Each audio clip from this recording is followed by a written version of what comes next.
Hey guys, so it's officially December, which means I am in Grinch mode. I have been in Grinch mode since November the 1st, and that's not going to change now until like January at this point. So I thought I would celebrate by doing the Grinch Book Tag.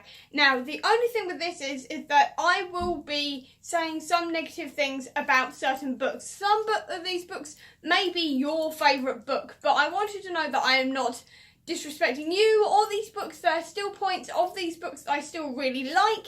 It's just the fact that there are certain things that either disappointed me or annoyed me in this book, and hence why it's on the list. But I still like these books, so please do not be offended, do not try to kill me. I mean it, I do like these books, they just fit these questions. Okay, so let's just all be nice here. Question number 1 for this tag is: half of the lights on the Christmas tree are burnt out. Name a book, series or character that started out good but went downhill. And to answer that, I'm going to say the His Dark Material series by Philip Pullman. I really enjoyed the Northern Lights and the Subtle Knife, but then when it got to the final book, it just fell off for me. I really enjoyed the world building in the first 2 books, and I loved the adventures and everything, but the third one seemed to drag for me, and it went and followed characters I didn't necessarily care about in worlds I didn't really understand, and I didn't understand why we were going there, so I just ended up giving up on the final book. But other than that, I did really enjoy the first 2 books in this series. Question number 2. Annoying Aunt Sally who will not leave you alone.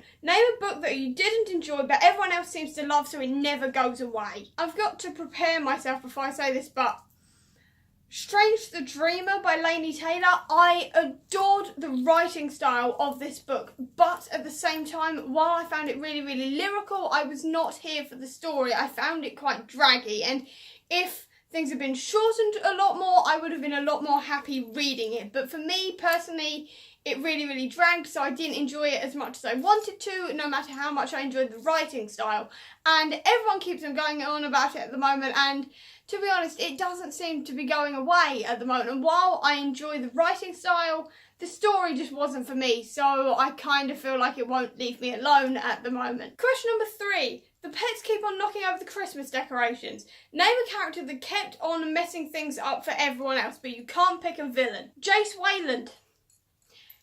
Every time he just buggered off by himself on his own little mission to save the world, despite the fact that nobody asked him to do that, and he kept on screwing things up, in my opinion. And he just really annoyed me for most of the time because he was such a martyr, and I don't really like martyrs in characters, so he annoyed me a lot. I like the rest of the storyline, but couldn't get behind Jace. I found him far too annoying, and really, really, like, he messed up everything constantly in every single book. He just wound me up, especially in the second book. Didn't like him, guys. Sorry. I liked everything else. I just didn't like Jace. Question number 4. You hear that your parents are putting out the Christmas presents and learn that Santa isn't real. Name a book you were spoiled for. City of Glass, again, with the Mortal Instruments. I found out who Sebastian was after finishing reading the first book. Actually, I don't even think I'd read the first book at that point, but I knew who Sebastian was because my mum told me. And then I also knew that the brother and sister plot twist was coming, and then there was a resolution to that plot twist. I knew that as well, so I kind of had the 2 biggest plot twists of this entire first trilogy spoiled for me. And then my best friend also told me the entire play-by-play of what happens in the Infernal Devices, but that was like 7 years ago, so I can't remember. But recently, these ones got really spoiled for me, so it kind of lost the impact, so I knew what was coming. Question number 5. It's freezing outside. Name a character you just couldn't connect with. But Percy Jackson. I thought I'd really be able to connect to him because he's got dyslexia and I'm also dyslexic, but I just could not connect to even that part of him.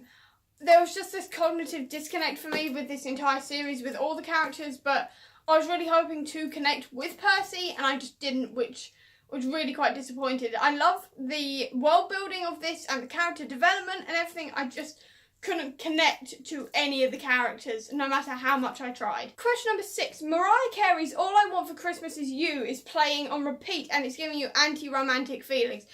That's essentially my life anyway. But name a couple you just couldn't stand. Even Ezekiel from Lifelike. If you watch my reading vlog for this, I couldn't stand Eve and Ezekiel. I liked them as characters. Well, I liked Eve as a character. I couldn't stand Ezekiel the entire way through. But I liked Eve as a character. I liked the rest of the storyline, the world building and everything. It was absolutely brilliant. I was hooked on the rest of the story. Just whenever Eve and Ezekiel started making gooey eyes at each other, or the flashbacks happened or anything, I just couldn't get behind it, and I just couldn't stand it by the end of the book. I was just really, really annoyed the entire time I was reading about these two as a couple, especially as he's a robot, and they started sleeping together when she was like 15, so underage, which kind of weirded me out a bit. I didn't like that. There was quite a few things I didn't like about this book, but they all centred around the love story. Everything else was absolutely brilliant, but the love story, the things that happened to create the love story and how the love story detracted from the rest of the storyline just really, really annoyed me. Question number 7. That scratchy homemade wool sweater you got for Christmas years ago but won't get rid of. Show some books that you've been sitting on your shelves for a while but you aren't motivated to read but you don't have the heart to get rid of. Ink, I have had this on my shelf for like 2 years now. Keep on meaning to read it. Never pick it up. Sounds really interesting. Cover's absolutely gorgeous, but I really can't bring myself to pick it up at the moment, and I really don't know why. I really want to, but I just don't. It's one of those things where I want to read it, but I really don't. But then also, anything by Judy Kagawa. We have the Iron Prince series, the Iron Fae series, sorry. We've also got the Talon series, and we've also got her Vampire trilogy as well, and I want to read these. I keep on being told that they're absolutely brilliant because my mum's read all of them. She's actually currently reading the Talon series for the second time, but I just can't be bothered. Or at least at the moment I'm just not interested in them, but they're sitting on these shelves sort of gathering dust, and I really want to read them, but I just don't. You know?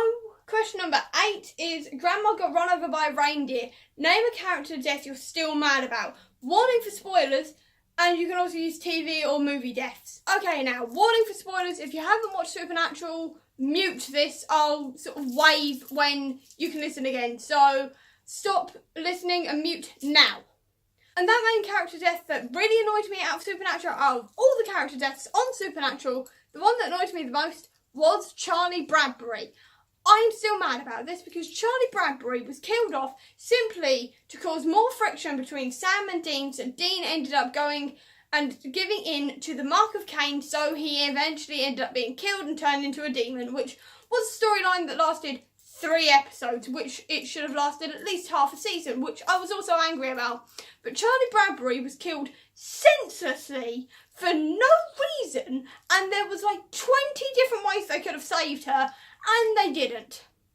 I was angry for days. Ever since I found out about it, I was angry. I watched it and got so incredibly angry.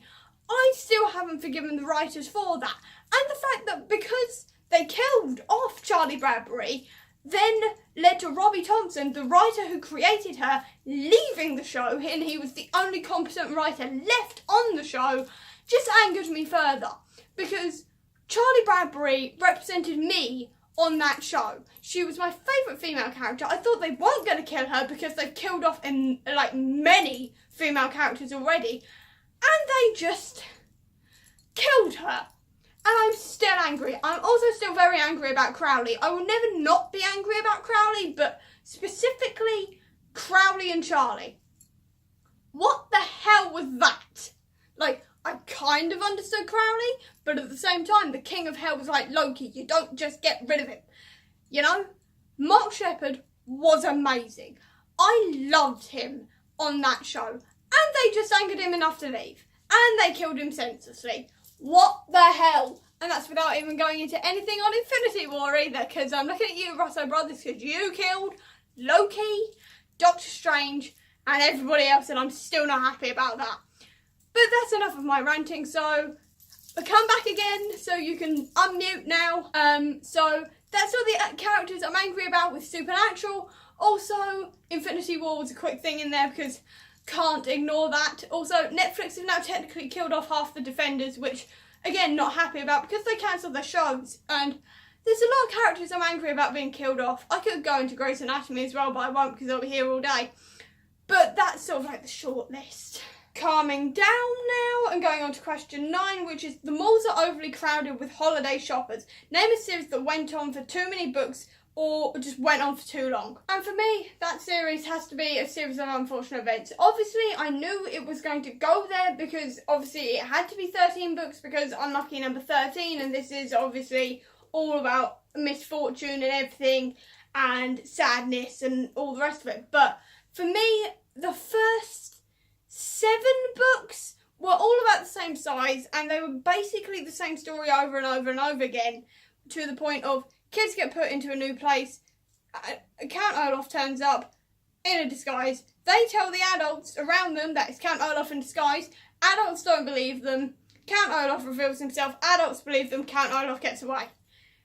Over and over and over again. And yes, obviously I know that this is a kid's book, so kids may not have realised that or something, and obviously I know that things go into the VFD and everything afterwards, but the fact that the first 6, 7 stories were literally the same storyline over again, I probably could have skipped the first 7 and still got the storyline, but in the end I just gave up with the series. And I really wanted to know how it ended. I kind of knew how it ended because a friend told me, but at the same time, I really wanted to read these the whole way through, but I just couldn't because I got really bored of the same storyline over and over again. And question number 10 is The Grinch. Name a character you hate, and it can't be a villain. Alice from Alice in Wonderland. I hate Alice in Wonderland. This is the only book on the list that's got no redeeming features whatsoever for me, because I can't stand it. That may be because I had to study it at school for my A-levels, I don't know, but Alice, I couldn't stand her. She cried constantly and was really whiny and really stupid. And if I can't stand 3 things in characters, it's being whiny, crying, and being stupid. And I understand that she is a small child, and I understand how important this book is in children's literature, especially in Victorian times, but for me, Alice was just one step too far in terms of annoying, whiny, and all the rest of it. I just couldn't stand her. And on top of the implicit no logic sense of Alice in Wonderland, I just couldn't stand it and I gave up. Because while I can deal with a lot, I can't deal with illogical books. And Alice in Wonderland pushed me too far in terms of completely illogical, and Alice really wound me up, and all the characters wound me up, and I have a passionate hate for Alice from Alice in Wonderland. If you had known me during my A-levels while I was studying this, I would leave a lecture and just start getting really angry and ranting to everybody who could hear me about how much I hated Alice. I still hate Alice. I can't stand her. And that counts for basically every Alice in Wonderland book ever, because she's still stupid. I'm hoping this changes with stuff like A Blade So Black, which is right there, and a few other Alice in Wonderland retellings, but so far the ones I have read, she's just very, very similar to the original Alice, and I can't stand it. So yeah, I really don't like her. Well, that felt rather good, didn't it? Just getting all that off my chest. I'm now scared for what people are going to say to me now for those answers. But I mean it. I do like 90% of the books on that list. It was just these things that really annoyed me. The only exception to that rule is Alice in Wonderland. Can't stand it. Everything else, really, really loved. And it was just these things that did annoy me in these books. So please, don't kill me. Please be understanding here. I know this is the internet and people are very, very passionate about these things, but please don't kill me. Please. But that is the end of the video. I'm going to stop talking now before I dig myself into any further of a hole in case people really hate me now. So I hope you enjoyed this video. If you did, please do give me a thumbs up. Comment down below if you agree with me on any of these books, or tell me the answers to these questions for yourself. And I'll also leave a link down below to all my social media if you want to check it out. If you want to see any more of my videos, please click subscribe here. And over here will be the link to my previous video. But until next time, guys, bye.